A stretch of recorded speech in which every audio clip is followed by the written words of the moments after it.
Bonjour à toutes, bonjour à tous, de nouveau pour une courte vidéo d'introduction, cette fois au pilier numéro 4 de notre offre Diapason dédiée à la performance humaine des organisations au travail, qui s'intitule Harmonie.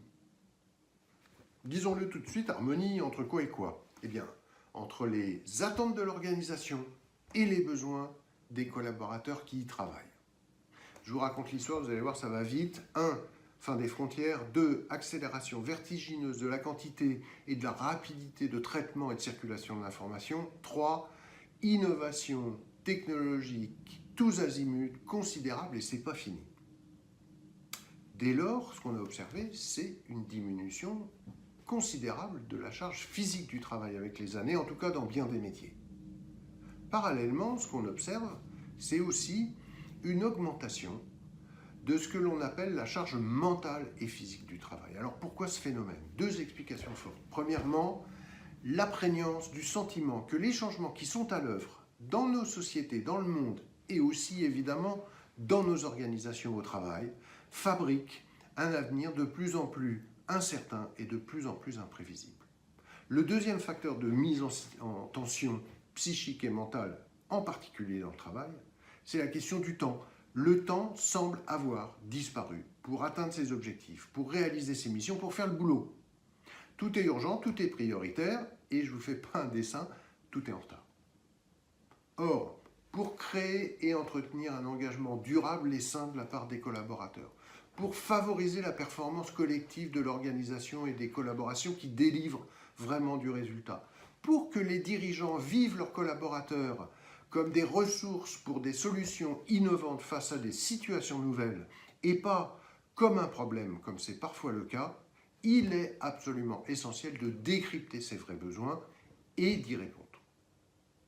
Alors, vous allez me dire, deux questions se posent. 1.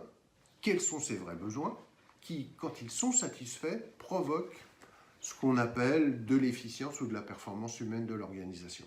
La deuxième question n'est pas des moindres, c'est OK, quand je suis directeur général, quand je suis DRH, quand je suis membre d'un CODIR, quand je suis manager d'une petite équipe, quand je suis chef de projet transversaux, comment on fait ça?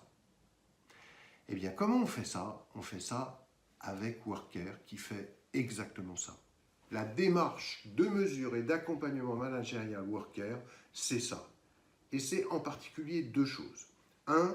Mesurer de manière extrêmement fine, concrète, pertinente et surtout facile d'exploitation, le vécu par les collaborateurs de ce qu'on appelle les facteurs clés de l'efficience humaine de l'organisation.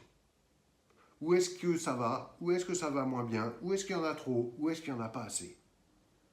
Ça, c'est la première chose. La deuxième chose, c'est donner aux chefs d'orchestre de l'ambiance de travail, au sens vraiment collectif de l'entreprise, le pouvoir, avec les équipes, de construire les améliorations souhaitées. Workcare, c'est ça. C'est un travail qui se fait de l'intérieur, par les équipes de management et par les dirigeants, au service de l'ensemble de la communauté. Donc ça veut dire que lancer une démarche Workcare, c'est déjà en soi faire de l'efficience humaine de l'organisation. Alors si vous voulez en savoir plus, consultez le document qu'on a préparé pour vous et surtout, comme d'habitude, parlons-nous. À bientôt.